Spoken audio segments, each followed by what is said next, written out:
sophisticated planning system on top of a very fragmented delivery system. So within all of California, all 500 cities, all with independent land use authority, each with different fiscal capacity, staffing and technical sophistication. And on the private side, you have developers that are really contending with some real timing and financial constraints. So that's really where the gap exists, right? Between what is planned, what is zoned, and what is actually being able to deliver, and how those pieces come together. And then ultimately what the community wants and what the elected leadership wants, because, you know, everybody wants to have control over what is being built in their own communities. So we're having some very tough conversations, I feel, in every single city throughout the state. So, and, you know, we were just a few months back at the LA Business Council where they released the UCLA Simon School of Real Estate and Cal State Northridge, a study where they quantified directly that 60% of the LA's housing development timeline variability comes from the approval process uncertainty.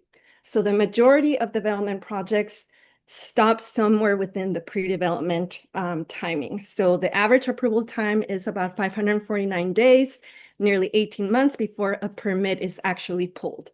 And so, you know, the research shows that a 25% reduction in approval time will actually deliver more than 18,000 additional homes in the region. So there's a huge gap between what we're able to not just plan and zone, but actually move through the process to actually be able to get to permitting. So, you know, so we're falling further behind, even in the areas where, you know, you have a little bit of a faster pace, you know, like the city of Long Beach, they are at 37% of the pace that they need in order to be able to build to get to their goals.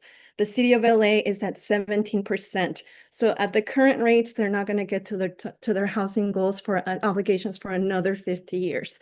So, you know, between local control, between the ability and the demand, you know, to have greater transparency for communities to be able to understand what is happening in their cities, and staff capacity, staff rising technical complexity, community expectations. So we are in a very complicated housing system, which raises questions that, and it's on every leader's mind, just like you mentioned before. How can technology and workforce have the tools to be able to deliver the housing that our communities need? So that's a conversation that I think all of us are trying to solve.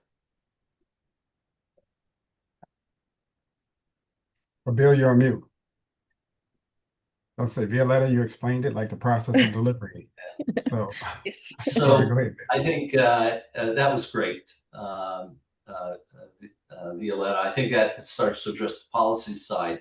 Turning a little bit to the innovation side, you know, we are seeing where AI is really going to be at the center point of that innovation solution. But, you know, as I do listen to a lot of the government folks, there's a lot of uncertainty, concern, and fear in those sectors about jobs and what AI implication looks like in the workforce. Can you give us an understanding of what you're hearing, and where do you see the opportunities so that we have a balanced look at this idea of AI? Because we obviously don't want all the jobs to go away, but we want to get more productivity. Well, actually, no, is that Violetta or me? Okay. That's for Violetta. Okay, sorry. That was my radical tells. Yeah, no, so I think, you know, that uncertainty is real, and from city government, you know, staff to developers, you know, students. I've been having a lot of conversations lately with college students about what does it mean? What does AI implementation gonna look like, and what does that mean for the jobs that they're going to be and the workforce that they're going to have to come into? So that is Governor Newsom just came with an executive order to try to figure out how the impact of AI and the workforce. So but here's as particularly, as we have this conversation within development and housing delivery and construction, I'm going to give you an example. I'm in Riverside County and in the Inland Empire.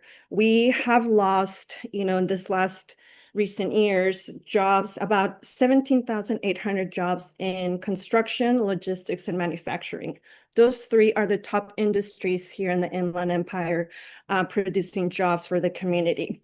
So this is, so these are jobs that, when we flip it and we see the opportunity of what can happen when we are able to move through the pre-development process much faster to be able to actually build those homes, it unlocks thousands of jobs for work that can be done in the community to be able to build the homes for the community to live in. So the real conversation is not, to me, is not whether AI is going to replace workers. I mean, when we look at staff capacity, going back to the city side and what staff at the city level is having to contend with, the majority of the cities that Michael and I, work with and are understaffed. They don't have enough staff. So what we really are thinking through as we are looking at tools like Podium and technology, it's not about replacement. It really is about staff augmentation and how are you able to move people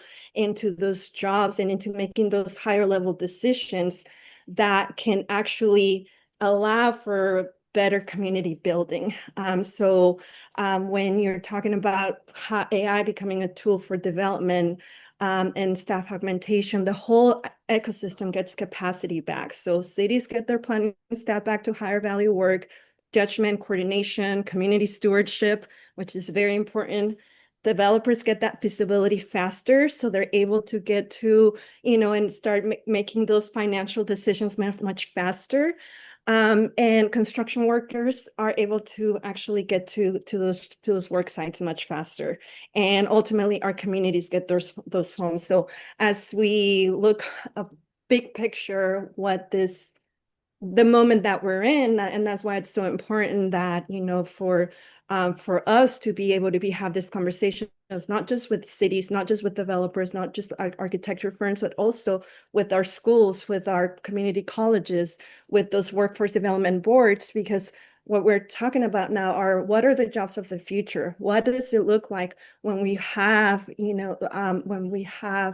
this new layer of infrastructure, I would say, that is the technology that's going to create a different set of jobs and a different entry level into this type of jobs. So, and that's, I'll hand it off to, to Michael to kind of close off on this workforce piece. But I know that, development is one of the only spaces where we're still working with tools on the 90s and 2000s. Everything's done via Excel, spreadsheet, PDF, and email. So what do you do now to move to that next level? So that's. So let me take. I want to take this a different direction with Michael, but I want to give Michael a question. If we can unmute him, please. I think that with Michael, what Violeta said was interesting, right? Don't get fear, uncertainty, and doubt around AI. Don't apply it to what people do today. Apply it to the gaps, right? Apply it where we can drive speed and we can deal with complexity. That's what I kind of heard. If you could deal with speed and complexity, you can suddenly fill a gap. And not only that, you can open up other jobs that are really good jobs, construction, et cetera, that she talked about. So, Yes. As an architect and a technologist, tell us how this kind of innovation can really help with these housing challenges. What's your perspective?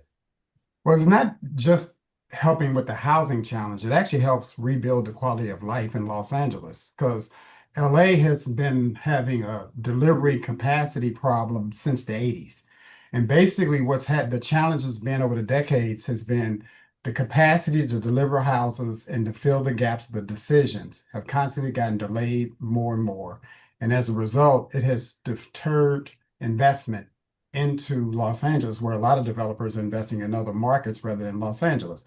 I'll give you an example. In 94, I started building some homes for first-time buyers. The city of LA needed 120,000 units by the next 10 years. That was 1997 when I finished the houses. Now we need 470,000 housing units in the next 3 years. And basically, the experience for me has been the challenge been how do we get the decision processes happening faster, where city planning department officials, architects, and developers can make the decisions about the feasibility in a shorter period of time so that we can hurry on, get to the building permits and build the projects. Creating that certainty starts to make projects profitable. It can make departments profitable because most of the time we pay these fees for plan checks and approvals. We spend an enormous amount of time because a person has to make the decisions based on the zoning ordinances, based on the open space requirements. I've done dozens of Metro TOD studies. I've seen how those processes take a long time just to get through the community, like 18 months to 2 years. Then only then is a zoning ordinance change to build the projects. So we have a compilation of delays that actually deter investments and creates greater uncertainty. I was an architect that was a beta tester for Autodesk in the 80s. Sorry to age myself. We were drawing gears then. I used to go up to Sausalito. But you've seen how that tool has transformed the delivery of building information into our ability to be more intelligent decisions of what we make about how to put buildings together. We're drawing in 3Ds now, so we can see where the pipes interfere with certain structural elements. That's the missing tool that AI can fill between the decisions of a planner, an official, architects, and developers. And the thing that I see the advantage of AI is we can start making architecture and development more profitable in Los Angeles that will then attract the investments that we have to grow our economy and rebuild the quality of life. Now, what Violetta was talking about also is how do you get a new workforce to help make that happen? And one of the things I'm attracted to is typically a person that knows how to use AutoCAD or Revit, you can learn Podium within about 20 hours. So if students had that as a curriculum in universities that know Autodesk, you could come out and likely get a job with a city and a developer and architect faster just to help in these processes. But in my experience in using Podium, and we'll talk about that further about how I've actually used them on actual project here in LA, was that I started seeing it that if it can help create a greater certainty, cities can have their own RFPs put out based on their own massing studies that they've done themselves in their own organization. And then that will also attract more developers because you've already figured out the zoning, the analysis, the massing that you want. You can even do your community workshops, because one of the things I liked about Podium is we can do community workshops live, change the density of the project, and explain to people how that affects their rents. So we don't have to go back and forth with the information, come back 3 months later to show them what they said will have this impact and expect them to understand it when we come back 3 months later. We can do that decision making and demonstrate those things live. And those are the areas where we have the gaps in our policies and our decision making that affect the delivery of housing in our communities. And as I said, my experience from 1997 when I first finished those homes, you've seen LA grow to a 470,000 unit demand. The county needs 800,000 units. And if you could make that happen, just like McKinsey said in their report that they talked about, if AI were in the real estate industry, they just put out a report a couple of months ago, you would trigger about a $500 billion economic injection on an annual basis. LA's challenge is almost a $700 billion challenge. And that, when you make that work, becomes a huge economic driver that we need to generate sales taxes, to generate the economic growth that we need to make communities profitable, and most importantly, to solve our housing problem. So I know I went off in a lot of different directions. I typically do that, but I'm trying. I hope I answered all your questions. No, I think you did. You gave us a lot to think about. I saw a lot of thumbs ups and clappings during what you were doing. I just want to build on one thing you did say. I saw a recent blog on LinkedIn by Andreessen Horowitz, the venture capital firm, and the title of it was quite interesting. It basically says that all buildings designed today are designed using technology from 1997, and I think what they're saying is, that it's gotten a little better, but the tool that's used primarily in design today, and the tool sets are all from 1997. That would be like all of us using Windows 98 today to do all our work. I don't think anybody would say, yes, I want to go back to Windows 98.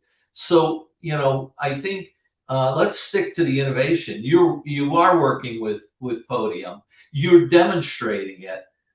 What have been the reactions when you demonstrate the technology to people? How do they react, or what captures their attention?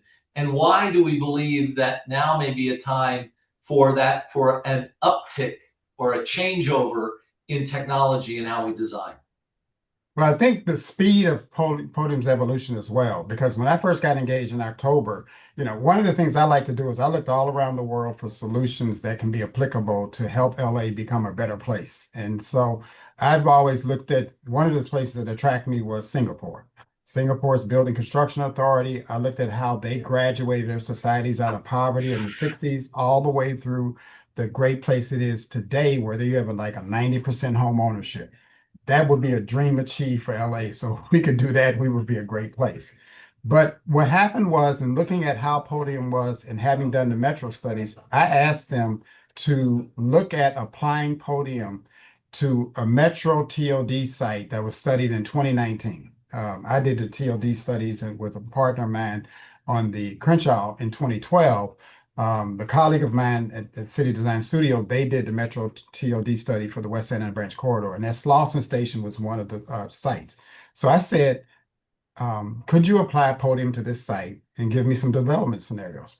And I asked them to download the 2023 Firestone Florence TOD specific plan that had just been approved by the county, because that would show me a real life use in our product. So I thought it was going to be a couple of weeks.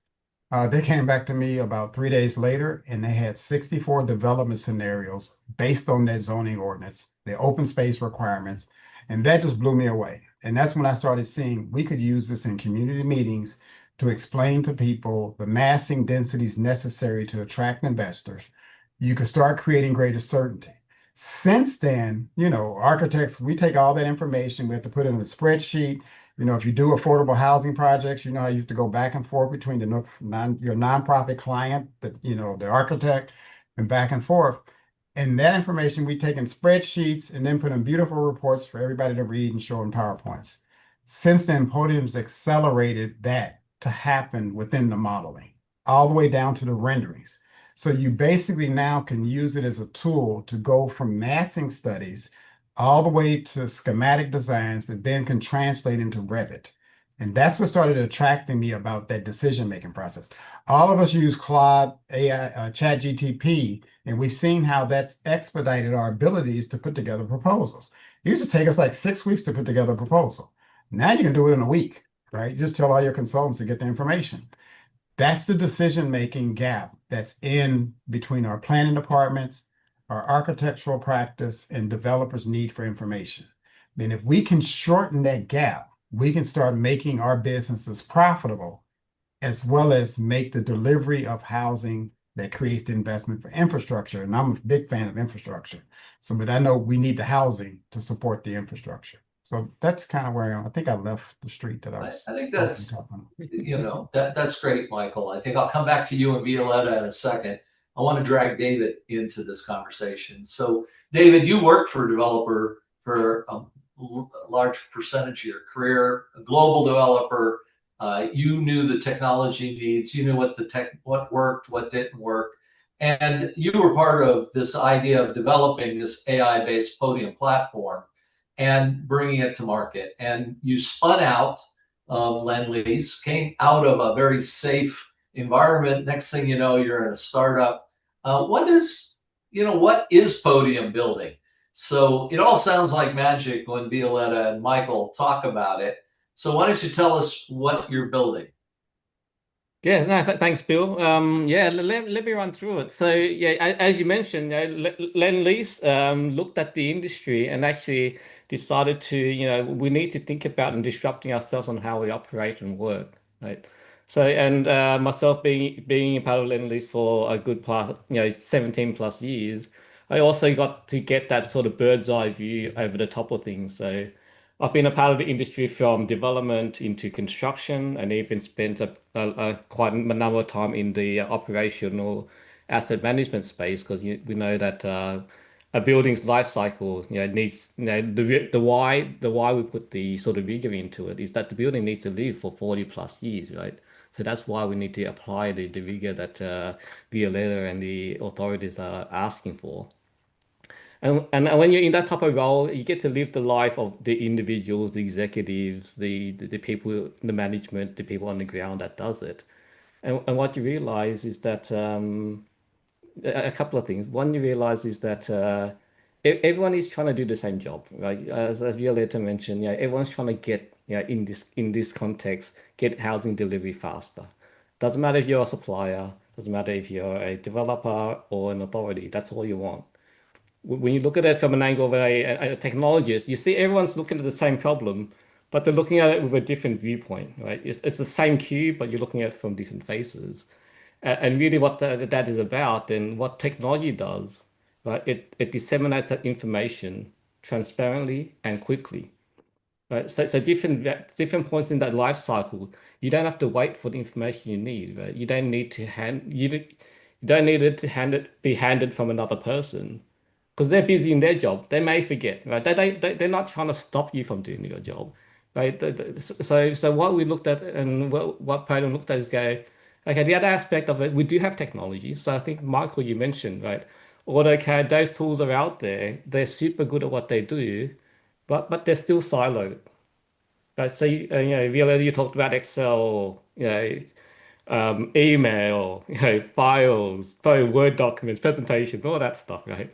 They're all silo pieces of information. So what we thought in Podium is that we need a platform, right? We truly need a platform that holds that information together, that becomes that sort of record of truth. And we do have some of that in the industry right now, and but a lot of that is still at the upstream level. Right? It's in this sort of construction zone. What we looked at in Podium is like, okay, what's really needed, right, is to bring that forward, right? Bring that forward right to the point of when the authorities are asking for an intent, when the designers are asking for an intent, but that needs to be captured, right? Because that's the information needs to flow through. And there wasn't a platform out there for it, right? And the other aspect is speed, right? So the other thing that technology can do is really increasing the speed of things that a single person can do, right? The VLL you mentioned, there's a whole raft of people wanting to do stuff, but they can't get that speed because it takes a while, right?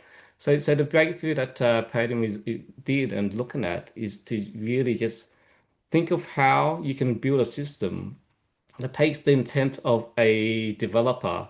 Say, I need to create, an X amount of 2 or 3 bedroom apartments in this particular building, right? And just create that for me, right? And create it in a way that is compliant to authority rules, still allows the designers and the architects to apply their understanding and their context around it, right? Because when we talk about AI, right, AI is great at things that are especially if you look at the world of Claude and ChatGPT, right?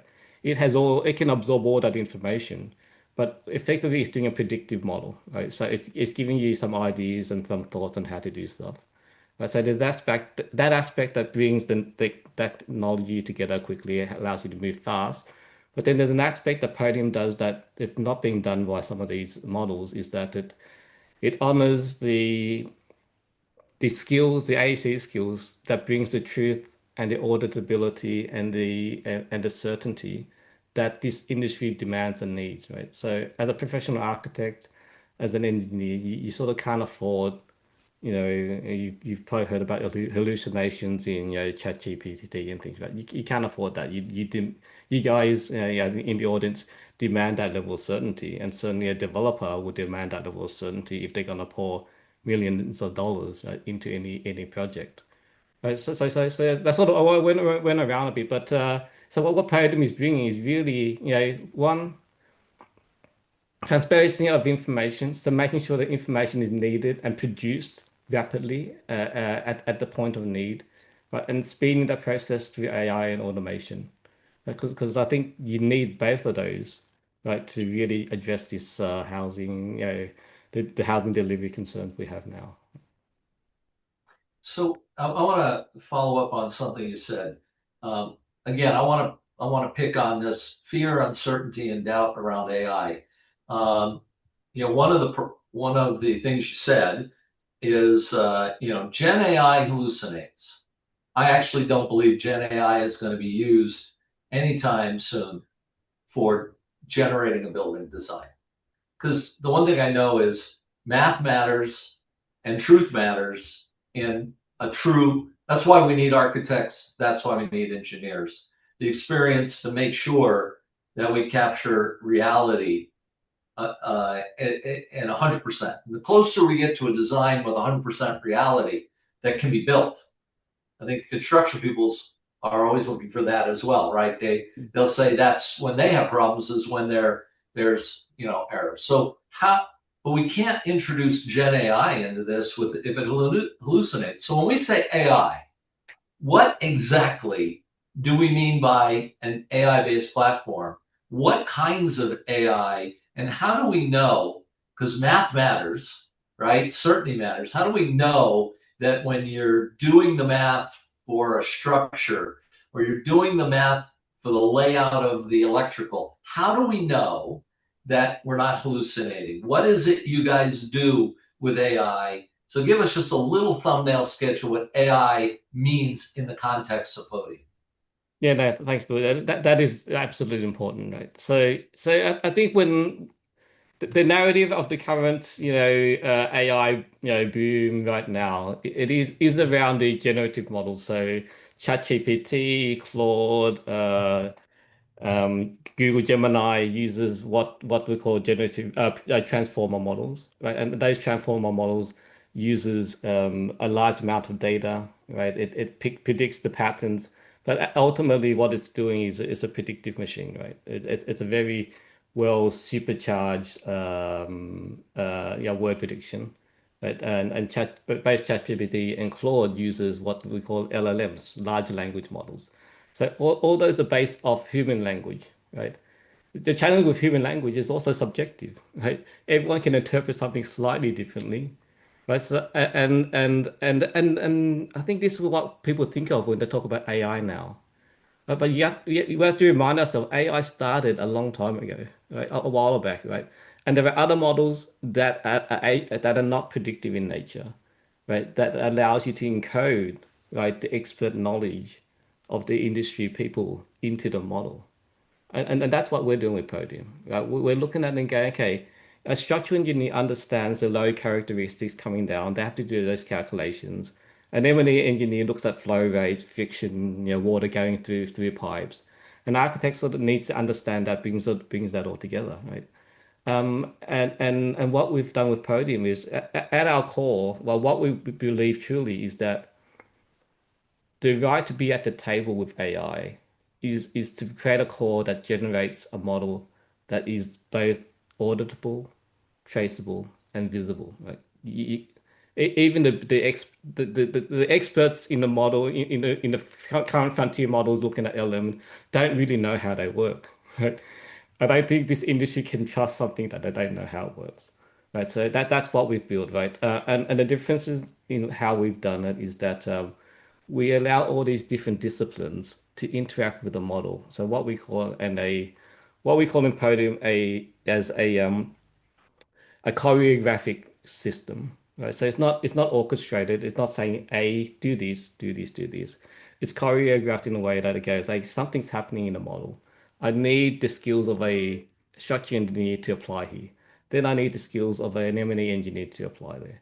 Right, so sort of that's sort of a little bit abstract, but that's the idea, right? It's these skills, these maths, these physics that apply, these little rules that you need to encode into the core of the platform so that it resolves something that you can trust and you can interrogate.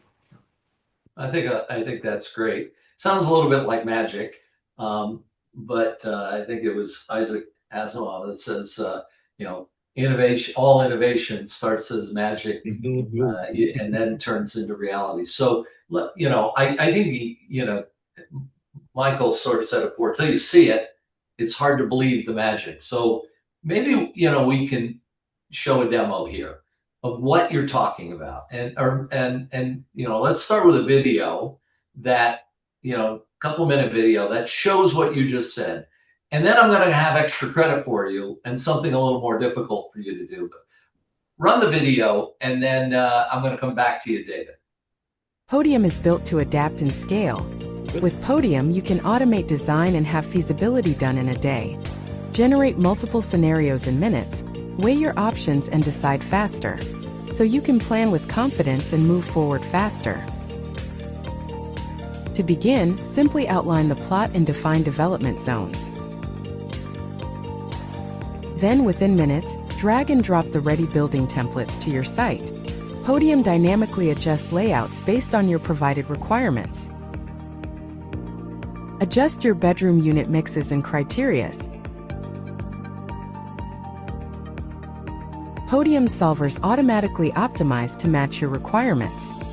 As you adjust the criteria, the building is solved with live updates and metrics. Across multiple scenarios, check basic compliance metrics. Check stair locations, unit adjacencies, and ensure floor plates stay within the boundary.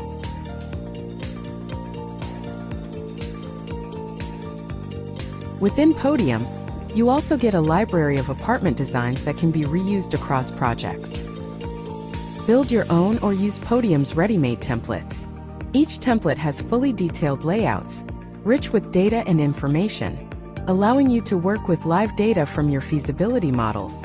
Work with live data from your feasibility models with direct integration into Excel. Compare metrics from scenarios to ensure they align with your targets. Analyze carbon emissions and broader sustainability metrics. Quantify carbon impact and trade-offs for data-driven decision-making. With Podium, you can also perform rapid optioneering and choose the option that best meet your development targets. Explore multiple scenarios in minutes. Share them as PDF for instant presentation and seamless sharing.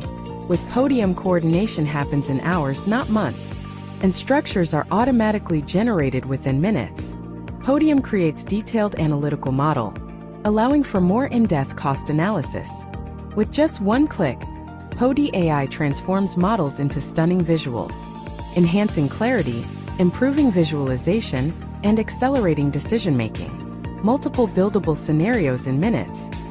Faster and more clarity before approval.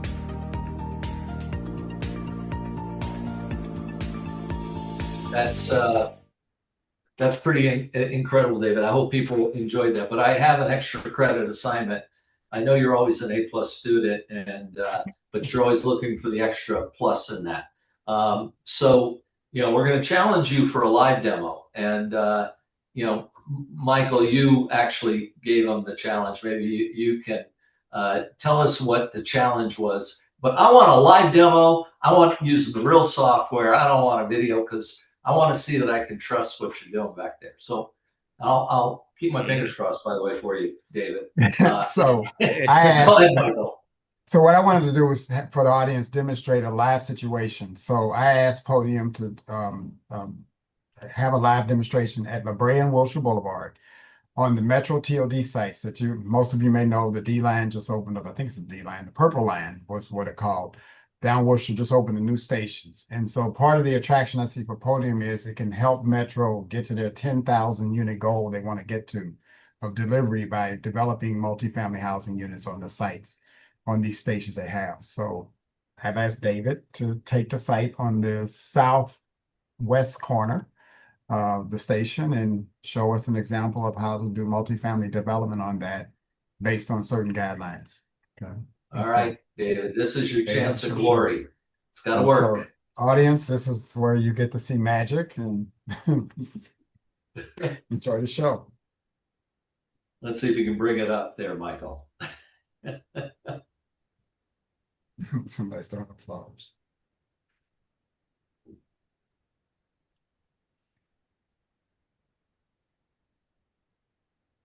You okay there, David?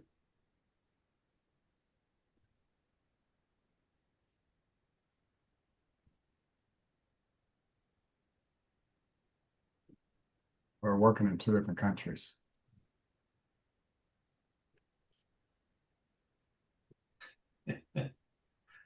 Well, you may not get that A++. I assume he's trying to get the live demo up.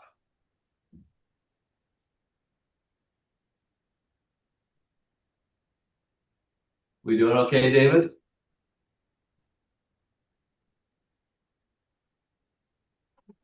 Can you hear us, David?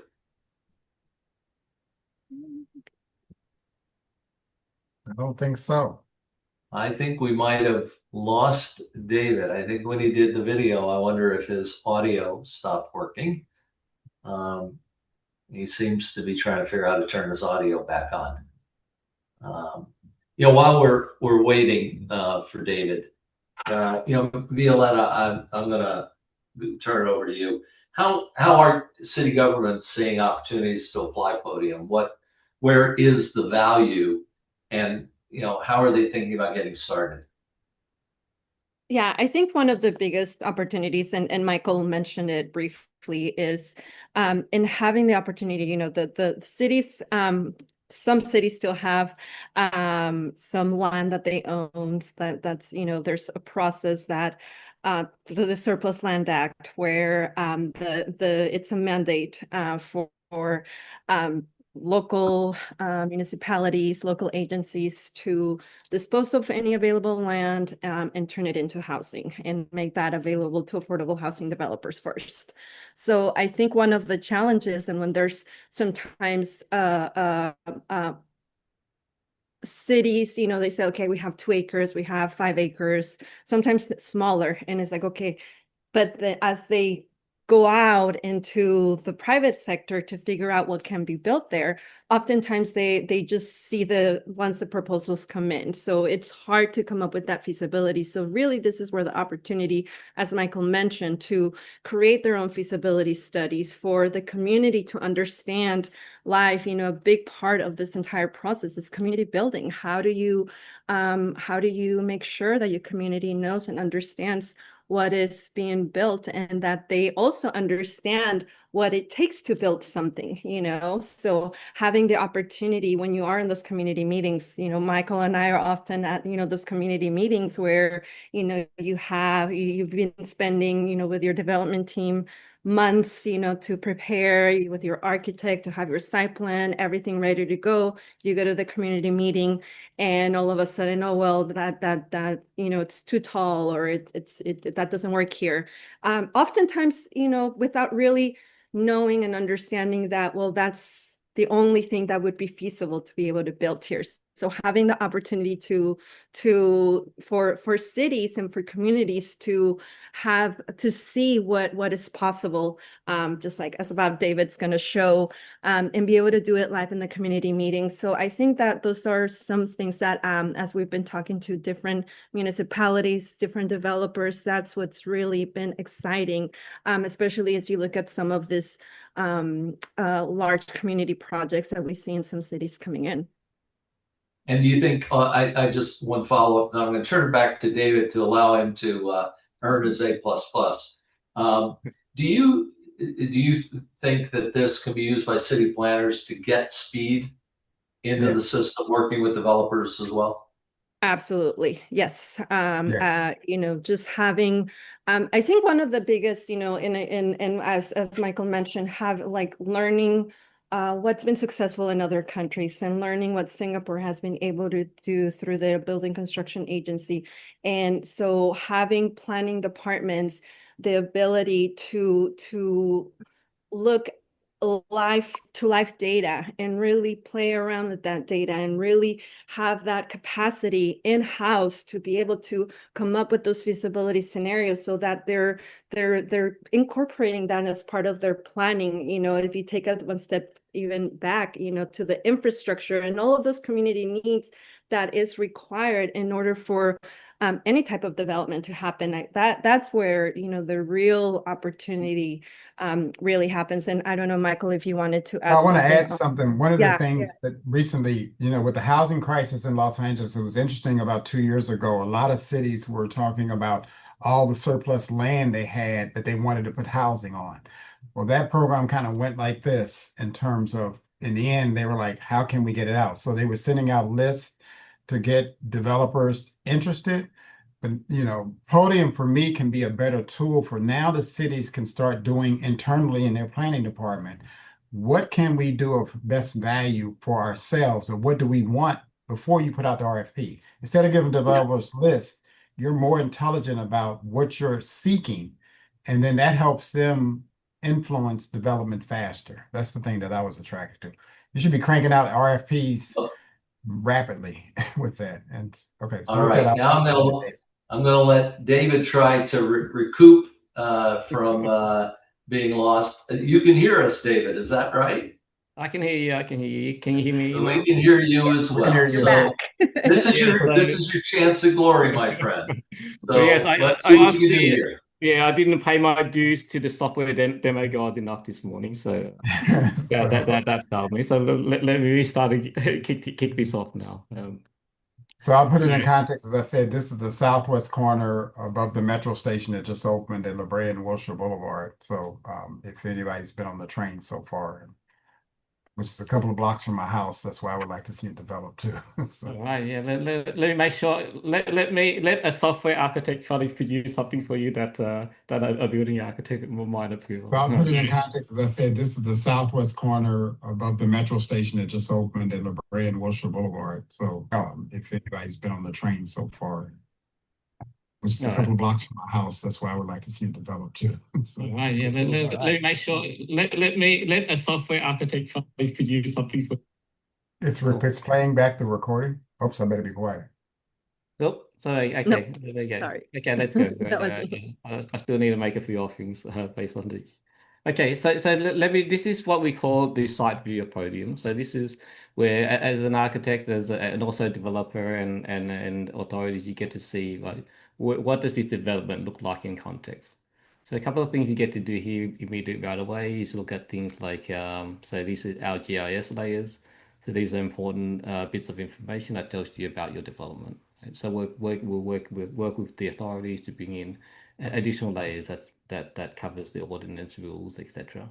So some of the things you can see here is other projects. You've got neighboring buildings, gas and water supply if you need to do that. I'll turn on things like amenities and transport. So topic of the day is transport-oriented development. So when you turn these things on, you start to be able to see in the scene where the walking distances, the traveling distances that you need when you build these developments to understand what is the value to the residents.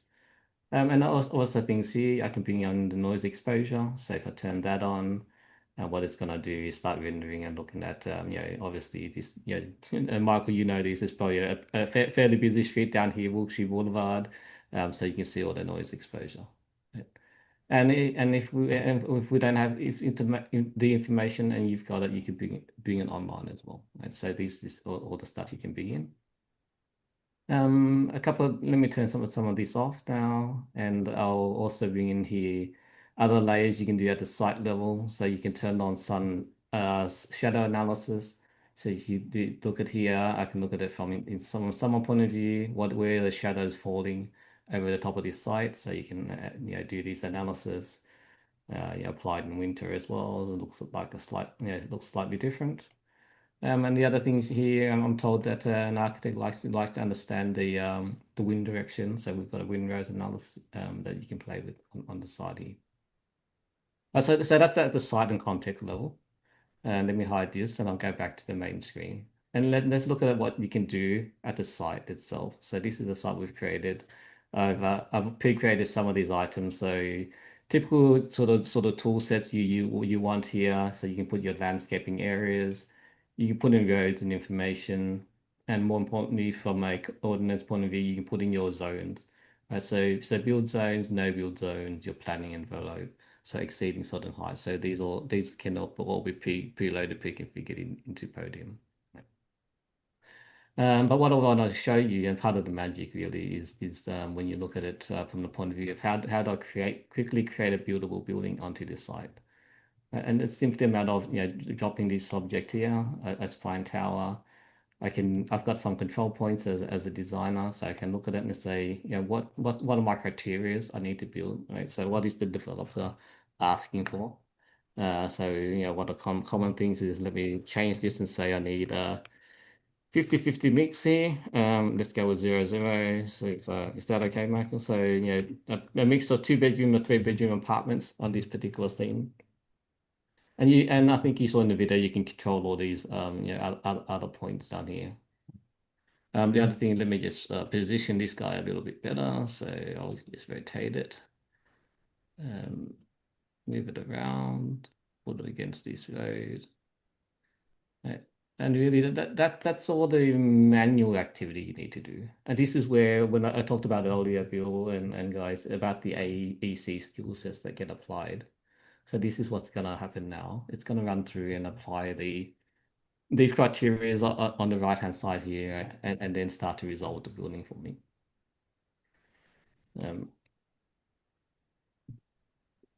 Let me refresh that. The great thing about cloud-based software is that it's in the cloud.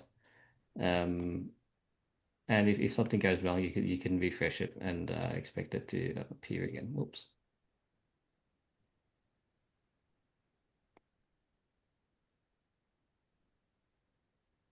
Maybe create that.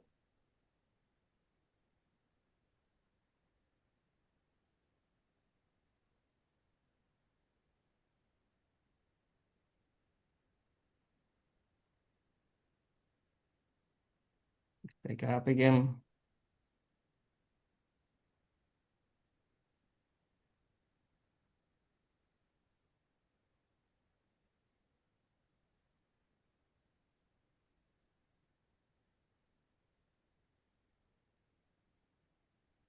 So David, what it said, it recognized the unit mix was invalid and it corrected it.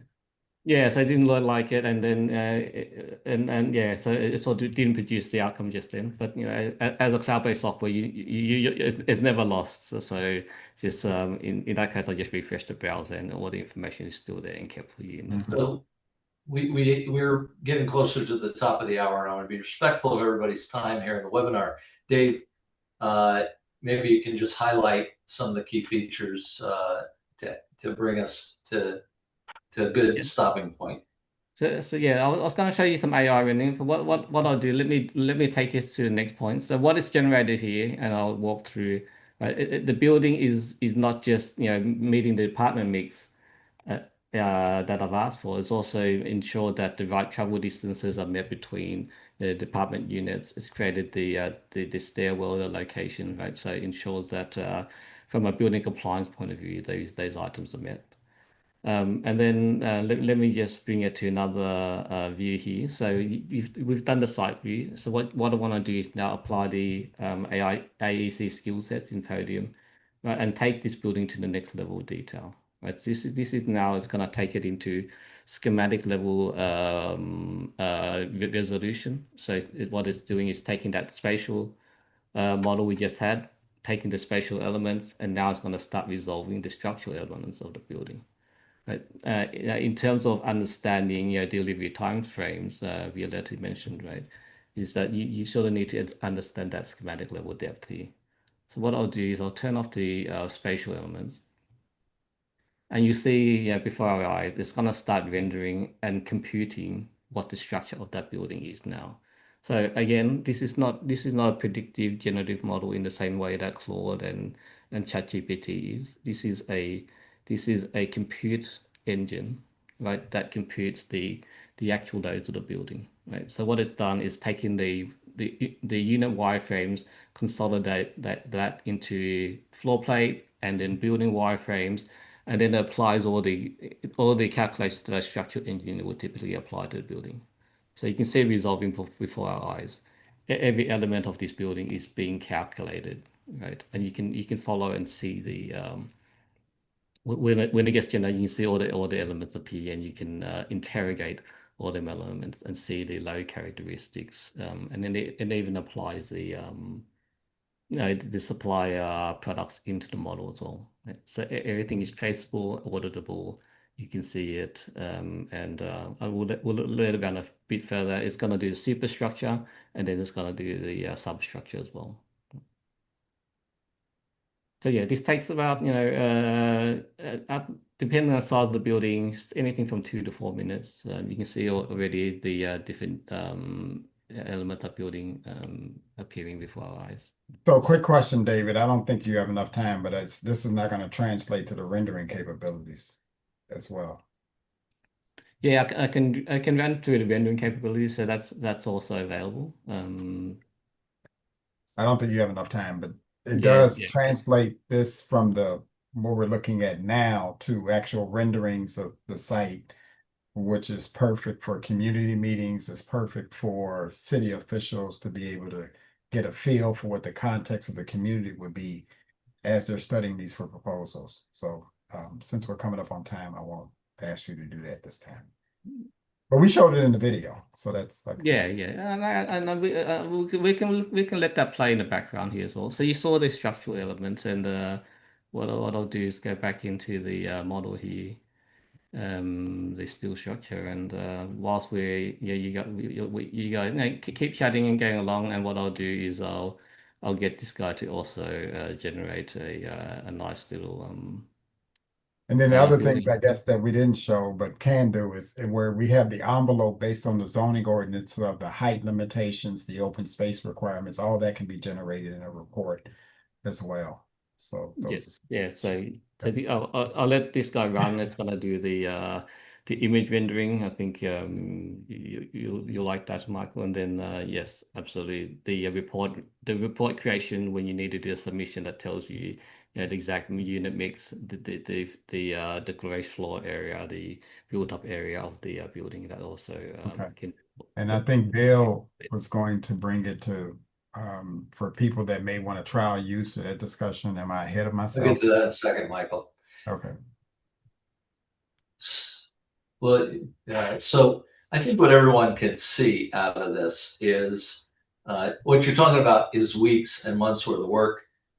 You've got everything from a real structure into the generated, beautiful graphical design to get a feel for how this is actually going to look. And of course, I forced David to try to do this in 12 minutes. And so we can talk about feasibility in a day. When we say feasibility in a day, we did, we were generating feasibility in 15 minutes in this case. And that included a buildable structure, the underpinning other elements of the building. And all of this, David, can be published out to an Excel spreadsheet that you can start to do feasibility models on cost and revenues and everything else. Is that true? Yeah, so we've built plugins into Excel, into Revit, into AutoCAD. That's one of the things, as I mentioned earlier. I don't want to create silos of data and information. I don't want people to be spending time effectively using mouse, keyboard to recreate anything between different tool sets you have, right? So those tool sets are what you use to do the business now. What I want Podium to do is connect it all together. Well, thank you, David. I want to thank our panelists for their wonderful stories and for telling us how the world can be a better place, how we can use innovation to complement government regulation and policy, to complement the ability to use data more effectively to generate buildings. And Audrey, if you could put up the offer. One of the things that the Podium team wanted to do was to give you an opportunity to dig in deeper. We had 1 hour here. We had actually about 12 minutes for a demo. And I think the showing you everything here was, we got across the idea. But we know there's probably 1,000 questions, and maybe a little disbelief about the magic. But if you're really ready to further the conversation, the QR code here leads you into the ability to have a special offer.